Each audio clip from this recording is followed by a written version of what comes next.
selamat datang. Kali ini saya akan menjelaskan materi yang dibuat oleh Ibu Ovi tentang penawaran atau suplai. Saya Valentina Bersiaan dengan NIM 2506026014, Program Studi Sosial Ekonomi Perikanan, Fakultas Perikanan dan Ilmu Kelautan, Universitas Mula Warman. Dan selamat menonton. Masuk ke dalam pengertian penawaran, itu jumlah barang yang siap dijual pada harga tertentu. Contohnya, jika harga ikan nila di pasar 20.000 per kilogram, seorang pembudidaya mungkin hanya bersedia menjual 100 kilogram per hari. Jika harga naik jadi 30.000 per kilogram, pembudidaya mungkin bersedia menjual 150 kilogram. Kalau di dalam konteks perikanan itu fokus pada komoditas perikanan, yang contohnya penawaran udang fanema, tuna, atau rumput laut yang tersedia di TPI atau pabrik pengolahan. Masuk ke dalam hukum penawaran. Dasar dalam ekonomi yang menjelaskan hubungan antara harga suatu barang dengan jumlah barang yang ditawarkan oleh produsen. Dengan bunyi singkatnya, jika harga naik, maka jumlah barang yang ditawarkan cenderung naik. Jika harga turun, maka jumlah barang yang ditawarkan cenderung turun. Contoh di dalam hubungan positif. Harga cumi-cumi di WPP 716 Kalimantan Timur sedang tinggi karena permintaan ekspor naik. Nelayan di sana melihat peluang keuntungan besar, sehingga mereka menambah trip laut, menambah jaring, dan meningkatkan jumlah cumi-cumi yang mereka tawarkan ke pasar. Contoh di dalam hubungan negatif, ketika musim panen raya ikan kembung stop melimpah ruah, harga anjlok, maka nelayan enggan melaut terlalu sering karena biaya operasionalnya tidak sepadan dengan hasil penjualan mereka, sehingga penawaran mereka berkurang saat harga rendah. Untuk faktor yang memengaruhi penawaran, ini merinci berbagai faktor yang memengaruhi penawaran selain harga itu sendiri dengan contoh spesifik.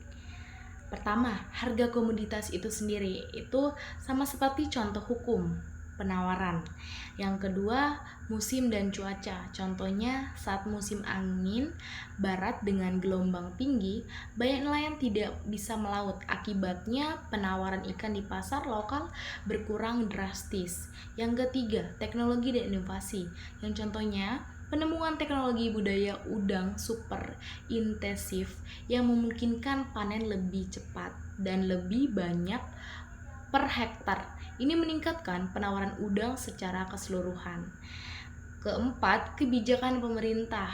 Contohnya, pemberian subsidi bahan bakar minyak untuk nelayan dapat mengurangi biaya produksi mereka, mendorong mereka untuk lebih sering dan meningkatkan penawaran ikan. Masuk ke dalam penawaran perikanan di Indonesia, itu data produksinya. Itu contohnya tuh data menunjukkan bahwa produksi perikanan tangkap itu mencapai 7,39 juta ton pada tahun 2024. Sementara pembudidaya mencapai 6,37 juta ton. Ini adalah data agregat yang menjadi dasar analisis ekonomi perikanan nasional. Untuk pertumbuhan, itu contohnya adanya pertumbuhan plus 20% pada target tahun 2025, menunjukkan proyeksi peningkatan penawaran dari tahun sebelumnya. Masuk ke dalam studi kasus spesifik perikanan tangkap. Itu contoh dengan di harga ikan tuna itu naik di tahun 2024. Nelayan merespon dengan menambah jumlah trip laut. Namun karena stok ikan laut terbatas dan faktor musim, misalnya bukan puncak musim tuna, kenaikan penawaran hanya sekitar 1-2%. Mereka tidak bisa serta-merta melipat gandakan hasil tangkapan hanya karena harga menaik.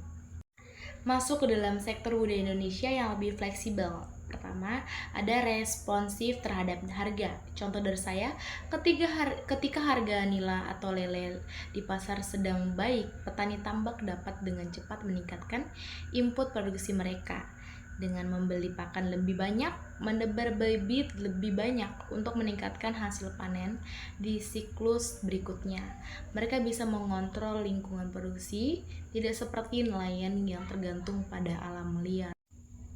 Dari elastis penawaran ini membandingkan responsivitas kedua sektor terhadap perubahan harga. Yang pertama itu perikanan tangkap atau inelastis itu terdapat 30. Contoh dari saya tuh, walaupun harga ikan kakap merah naik 50%, jumlah yang bisa ditangkap nelayan mungkin hanya naik 10% karena keterbatasan armada dan stok di laut. Yang kedua, perikanan budaya atau elastis itu terdapat 70. Contoh dari saya, jika harga udang Vanema naik 20%, petani tambak bisa meningkatkan penawaran hingga 40% atau lebih dalam waktu singkat dengan intensifikasi budidaya. Implikasi penawaran perikanan ini menjelaskan konsekuensi praktis dari karakteristik penawaran perikanan terhadap industri.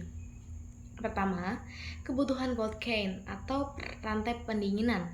Contohnya, karena penawaran ikan tangkap bisa sangat fluktuatif atau melimpah saat panen raya, langka saat musim paceklik, diperlukan fasilitas cold storage atau gudang beku yang memadai saat pasokan melimpah. Ikan disimpan di gudang beku untuk menjaga kualitas dan menstabilkan pasokan pasar saat pasokan sedang langka. Kedua, ada logistis dan akses pasar. Contohnya, memastikan bahwa ada truk pendinginan yang cukup untuk mendistribusikan ikan dari TPI terpencil di Kalimantan ke kota besar agar ikan tidak membusuk dan dapat ditawarkan ke pasar yang lebih luas. Untuk studi kasus di Kalimantan Timur ini memberikan contoh lokal, tuh ada fluktuasi musiman yang contohnya tuh di perairan sekitar Kalimantan Timur atau PP 716, hasil tangkapan kepiting atau ranjungan sangat dipengaruhi oleh siklus bulan dan musim bertelur. Nelayan tahu kapan waktu terbaik untuk memasang bubu atau alat tangkap kepiting yang menyebabkan penawaran di pasar lokal melonjak pada bulan tertentu dan menurun drastis pada bulan lainnya.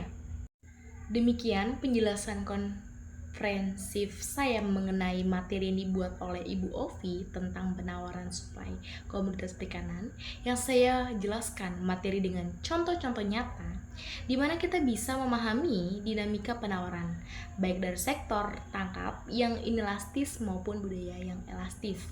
Sangat krusial dalam mengelola sumber daya perikanan yang berkelanjutan dan menjaga stabilitas pasar. Terima kasih atas perhatiannya. Semoga materi yang saya jelaskan bermanfaat dan menambah wawasan untuk kita semua. Sampai jumpa di kesempatan berikutnya.